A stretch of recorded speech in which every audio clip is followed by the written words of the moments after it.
सम्माननीय सभामुख महोदय, यस गरिमामय संसद, संविधान र सदनका नियमावलीहरूले मात्र टिकेको हुँदैन। यस गरिमामय संसद दलहरू बीचको विश्वास, समझदारी, प्रतिबद्धता र विशेष गरी जिम्मेवार राजनीतिक संस्कारमा टिकेको हुन्छ। सत्तारूढ दलसँगको संवादपछि उपसभामुख पदको सन्दर्भमा बनेको समझदारी अन्तिम घडीमा लत्याइयो। यस विषयले हामी दलहरू बीच विश्वास भन्ने कुरा कति सस्तो रहेछ भन्ने कुरा प्रस्ताइदिएको छ। दलहरू बीचको ट्रस्ट डेफिसिट संस्थागत हुँदै गएको छ। सम्माननीय सभामुख महोदय, हामीले हिजो दिएको उम्मेदवारी कुनै पदप्रतिको तृष्णा थिएन। यो यसै पनि प्रतिपक्षको अधिकार नै थियो र राष्ट्रिय स्वतन्त्र पार्टीसँगको समझदारीपछि नयाँ ऊर्जा र प्रतिपक्षमै रहेर भए पनि सहकार्यको सम्भावनामा सकारात्मक भएर राप्रपा अगाडि बढेको हो। यो संविधानले प्रतिपक्षलाई निहित गरेको पदको मात्र प्रश्न होइन सभामुख महोदय, यो राजनीतिक आचरण र विश्वसनीयताको पनि परीक्षण थियो, राजनीतिक संस्कारको पनि परीक्षण थियो, जसमा सत्तारूढ दलले आफूलाई असफल साबित गरेको छ। सहकार्यको आधार विश्वास हो भनिन्छ, तर यहाँ त अविश्वासलाई नै नयाँ राजनीतिक संस्कार र नयाँ पोलिटिकल करेन्सीमा परिणत गरियो, संस्थागत गरियो। त्यसैले मेरो सिधा प्रश्न छ, राजनीतिक प्रतिबद्धता अब परिस्थिति अनुसार बदलिने अप्सन मात्र हो कि त्यसमा कुनै नैतिक राजनीतिक दायित्व पनि बाँकी छ? सम्माननीय सभामुख महोदय, राष्ट्रिय प्रजातन्त्र पार्टी बोलीको पक्का रहँदै आएको छ, तर राष्ट्रिय स्वतन्त्र पार्टीले उदाउँदै गएको आफ्नो राजनीतिक इतिहासमा आफ्नै शब्द र प्रतिबद्धतामाथि विश्वास गरिहाल्न नसक्ने नजिर स्थापित गरेको छ। यसमा मलाई निकै दुःख लागेको छ। आजको प्रश्न पदको होइन, राजनीतिक आचरणको हो। सम्माननीय सभामुख महोदय, उहाँहरूको यस किसिमको अविश्वसनीय शैलीले राप्रपाको पार्टीको पनि विश्वसनीयतालाई समेत अनावश्यक रूपमा असर पुर्याउने काम भएको छ। यसलाई राप्रपाले भुलिदिनेछ, माफ गरिदिनेछ।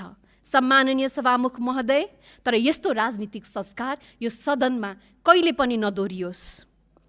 म एउटा अनुरोध आज सम्माननीय सभामुख महोदय गर्न चाहन्छु। एउटा यो लोगो जस्तै अर्को पनि लोगो बनाउनु पर्ने देखियो। नयाँ र पुरानो को हो भन्ने चिनाउने लोगो। सम्माननीय सभामुख महोदय, यसै सदनभित्रका प्रतिपक्षका नेताहरूले आफ्ना सामाजिक सञ्जालमा यो चुनाव हुनुभन्दा केही दिन अगाडि लेख्नुभयो, हामी पनि उम्मेदवारी दिन्छौँ, हेरौँ नयाँले नयाँलाई साथ दिन्छ कि पुरानालाई। अब मलाई बताइदिनुहोस् सम्माननीय सभामुख महोदय, म नयाँ हो कि म पुरानो हो? म अघिल्लो निर्वाचनमा पनि यहाँ धेरै साथीहरूसँगै थिएँ, यो निर्वाचनमा पनि छु। म नयाँ हो कि पुरानो हो त? हिजो हामीले जुन राजनीतिक संस्कार, सिन्डिकेटको राजनीतिक संस्कारको विरोध गरेर यो नयाँ युगमा प्रवेश गर्दा गर्दै के आज यो सदनले फेरि पनि नयाँ नयाँको सिन्डिकेट स्थापित गर्न खोजेको हो भने हामीलाई लोगो बनाइदिनुहोस्। विभिन्न दलबाट सत्तापक्षमा विजयी हुनुभएका साथीहरू, यहाँहरू पनि पहिला अन्य दलहरूमा हुनुहुन्थ्यो। तपाईहरू नयाँ दल कि पुरानो दल त? यहाँ अग्रजहरू हुनुहुन्छ, उहाँहरू नयाँ कि पुरानो त?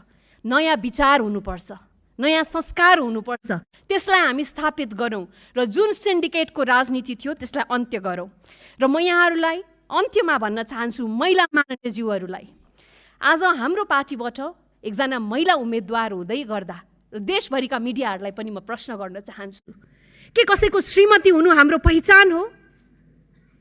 के एउटा श्रीमान र श्रीमतीको योगदान राजनीतिकमा बराबर हुन सक्दैन? के उनको श्रीमान एउटा पार्टीमा राजनीतिज्ञ छ भनेर आज उसले घरमा बसेर चुलो चौको मात्रै गर्नुपर्ने थियो? के को लागि यो परिवर्तन गर्नुभयो? यदि तपाईहरूले एउटा महिलालाई स्वीकार गर्न सक्नुहुन्न राजनीतिज्ञको रूपमा भने यसको म जवाफ यो सम्मानित संसदबाट चाहन्छु। त्यसैले म यहाँहरुको भन्न चाहन्छु, भनाइ छुट्याउनुहोस्। हुन्छ सम्माननीय सभामुख महोदय, म अन्त्यमा छु। र यो सदन युवाको ऊर्जाले मात्रै चल्दैन, अग्रजको अनुभव पनि चाहिन्छ। अहिलेको आवश्यकता भनेको यो देशमा युवाको जोश, जागर र अग्रजको अनुभव हो।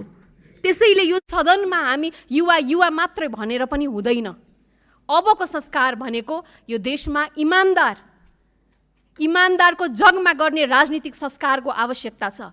र अझै पनि म भन्छु, हामी प्रतिपक्षमा भए पनि सत्ता पक्षसँग सहकार्य र समन्वय गर्छौँ, तर यहाँको राजनीतिको जग नयाँ पुरानो युवा अग्रज होइन, इमानको जगमा गरियोस्।